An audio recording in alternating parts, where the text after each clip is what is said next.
What's good, everybody's DL Saint.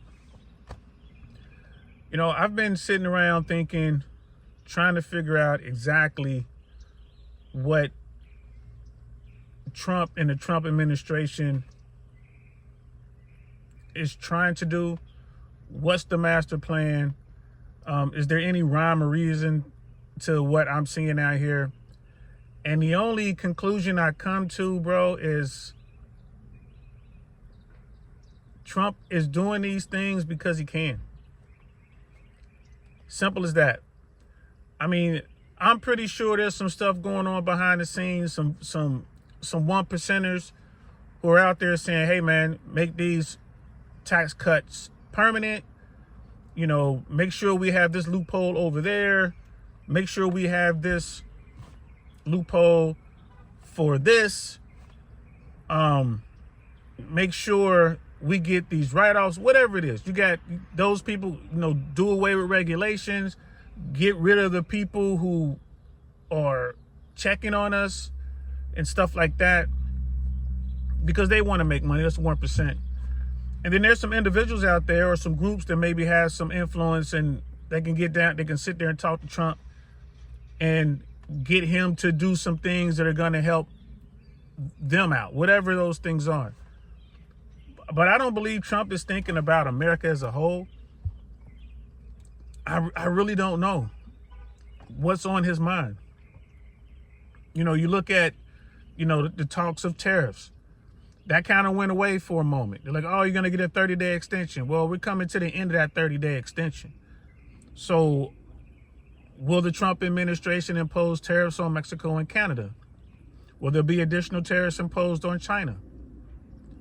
Right? And just so you guys know, a tariff, that's not foreigners and other countries making Americans rich. That's a tax on Americans. Whatever you consume, if there's a tariff involved, that tariff, that cost is going to get passed down to you. So it's a tax. It's a tax. You don't take my word for it. Look it up. There's the politicians. It's kind of like what Peter Schiff was saying.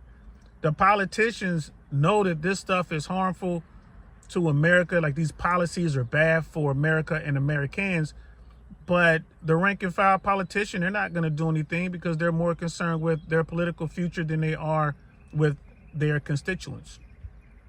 So they're not going to do anything. Trump understands that no matter what he does, he can't be held legally accountable. He's truly untouchable. Can't no one do anything to him. You might get a judge here or there that'll strike down something he's trying to do, but he is not going to be held personally liable for anything he does. He can't have another term. And there's so many Americans out there that are thinking like, yeah, remember when Trump was president before, all the STEMI money and PPP and all the low interest rates. They want that. That ain't going to happen. It's not going to happen. Interest rates can't go down. If interest rates go down, inflation will continue to go up even faster. And inflation is up, guys, big time right now. They're trying to figure out what they're going to do about that. You got corporations who they really want lower interest rates. They want interest rates down around 3%, 4%. That's where they want it. They have so much debt that they're going to have to roll over. And these corporations can't afford to service that debt at the current interest rates. They're going to be at 7, 8, maybe 9% interest on these multi-million-dollar loans that they took when the money was cheap. So what's going to happen? There's going to be some pain, guys. Right? There's going to be pain. It makes 0 sense to go after the #1 employer of Americans in this country, and that's the federal government. It makes 0 sense to go after federal jobs so aggressively. Like, yeah, you want to go after federal jobs. You want to go in there with a scalpel and you want to cut out the wasteful spending. You want to cut out those jobs that aren't really needed, those jobs that have like double and triple redundancy. Yeah, you want to get those jobs. But to go in with a battle axe and right off the rip, I mean, just in the very beginning, opening salvo, 10% of government jobs gone, just like that. Downstream, that is going to put tremendous stress on the U.S. economy. Meanwhile, people on Wall Street are saying how things are going great. And these, you get these numbers that come out, right? We got these numbers and it's like, oh, the unemployment numbers, record low. And we created this many jobs, in the last quarter. And you got all this stuff going on. And then the downward revised numbers come out 2-3 months later. They revised those numbers. So the headline number will come out, 600,000 jobs created. But then the real number comes out and it's going to be like negative something, right? You look at the unemployment numbers. They don't count the people who stop work looking for jobs. They don't count them people. And if let's say you lost your government job, you lost your 6-figure job, and you're driving for Uber and doing DoorDash and you're out here doing whatever you can to make money, they're gonna say you're employed. You're employed, right? And inflation is making things so much more expensive. It doesn't even matter if you do have a job. If you're out here paying, $5, $6, $7 a gallon for gasoline, if you're out here paying, what are those crazy prices they're saying for eggs these days, man? I haven't seen it. I don't buy a lot of eggs. I only buy them I buy half a dozen. I won't buy a full dozen. I'll just buy 6 at a time. I don't buy a lot of eggs, but there are families out here who do. And I mean, you hear the stories of the prices. I've seen the headlines, $14 for 12 eggs. I mean, I don't know how true that is, but I know the prices are going up. About once a month, I take my daughter to one of her favorite restaurants. They do like the Philly cheesesteak sandwiches. And we go in there and we get the same thing. We go in there, we get the same thing. It's a treat for her. She's doing well in school. We'll go and we'll get her a cheesesteak. She gets a large cheesesteak, plain with just provolone cheese on it. That's it. And then I'll get their regular cheesesteak with everything on it, the combo with fries and a drink. I get my daughter a drink. That would cost us $16, $17, right? And if she got a combo, maybe it will be like, $20, maybe $10 each if she got a combo. We just stopped there a couple days ago. It was $30. $30. 30. $30 for 2 cheesesteak sandwiches, 1 order of fries, and 2 drinks. $30. And the owner of the franchise was there actually working. And I'm sitting there. He's like, do you want a receipt? I'm like, yeah. And I'm looking at the receipt on the scanner and he sees me going over and he starts talking real fast about prices. And I mean, I didn't say anything negative, but he knew. He's like, this guy ain't coming back. And it's not, I don't have a problem with that, man. That's a businessman. He's out there, has a small franchise. He probably has a job and he's doing his thing. He has employees. I see the same kids in there. Whenever we go, they're there working. I see them every day because I got to drive by the place to get my daughter. Those prices are way up there.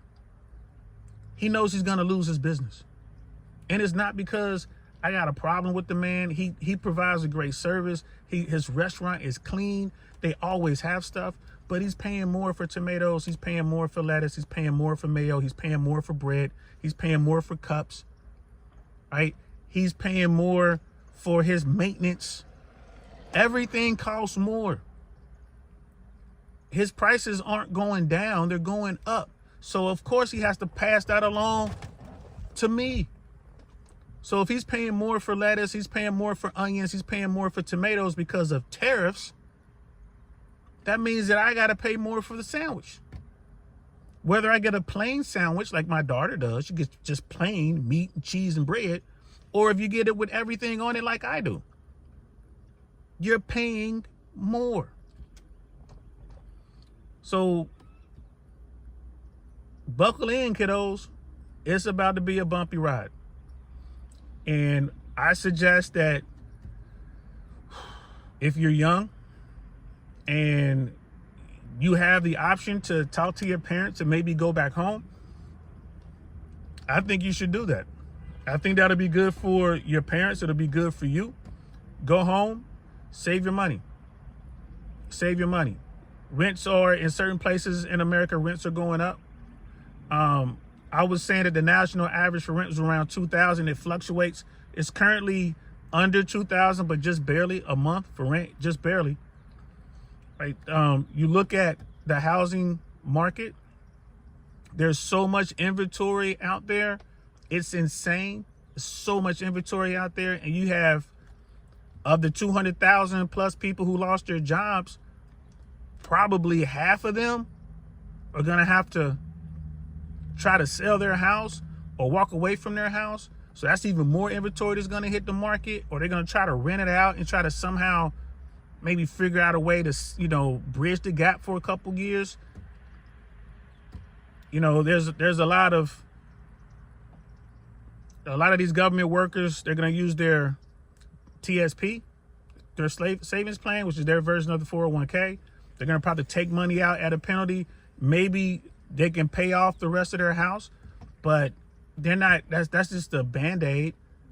If they don't find the money, the taxes are gonna continue to go up. Insurance, we all know, is going up. It's about to be very, very difficult out here, guys. So if you can, if you're young, go back home. Save that $2,000 a month in base rent. Save the utilities. Split your costs. Go home if you can. Work it out with your parents so you can save money. Because on the backside of this, there's going to be a lot of opportunities out there. There are going to be a lot of homes for sale, distressed properties. The bank is going to be trying to give these properties away. At some point, wages hopefully will rise. Hopefully. You know, too many people are sitting here betting on interest rates going down. I don't think interest rates are going to go down anytime soon. Certainly not soon enough to make a difference for all this. Right? So if you can, go back home. If you're older and going home isn't an option, maybe you have another family member, like a brother, a sister, or a cousin. You know, people, we're going to have to come together and consolidate our resources and ride this thing out. If you can, you know, if you're a young guy out there and some pretty girl comes up to you that, you know, that you've been talking to, and she's like, hey, let me move in, be careful. Don't do that. If you're going to move in with someone, I suggest you move in with family, brothers, sisters, cousins. Move in with family. Don't get yourself in a situation where you allow some person into your life and that turns out to be a serious mistake. That's just my take on that, guys. This is not the time to make that bad decision. All right. So, and for those of you who believe that there's going to be some stimulus on the other side of this, that the White House and Donald Trump at some point is going to realize, oh, we made a mistake. We didn't mean to do all this. And we're going to help the American people by sending out money and a stimulus and do all that. I don't think that's going to happen, guys. I do not believe that that's going to happen. I could be wrong, and I hope I am. I hope I'm wrong, but I don't see that coming.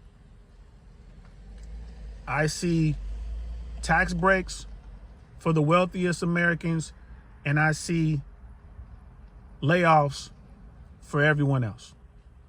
I hope I'm wrong, guys. I really do. I hope I'm wrong. But hey, let me know what y'all think. Leave it in the comment below. A lot of people are like, hey, it's the Trumpers' fault. They voted for this guy. This is what they get. Look, guys, we're all in the same boat. All of us in the same boat. This boat sinks, we all go down with it. And the only people who got the life rafts are the 1%ers. All right, so let's fix this situation first. And once everything is stabilized, then we can go back and point our fingers at those Trumpers and be like, what the hell were y'all thinking? But until then, figure out a way to consolidate your resources, work with your family, work with your communities. Try to figure out a way to stay in your properties if you can, and if you can't, try to sell. But if you sell, it's no longer a seller's market. It's a buyer's market, and people aren't gonna want your property. They're just gonna sit there and let it sit on the market. Right? There are a lot of people that want to buy houses right now, but they can't get financed at 6 and 7 and 7.5% for a home that's listed at $500,000-$600,000. Prices are going to come down, and that is going to eat away at America's wealth, because the vast majority of Americans' net worth is tied to their homes. That bubble is over. Let me know what you think. I'm DL Saint. I'll talk to y'all later. Peace.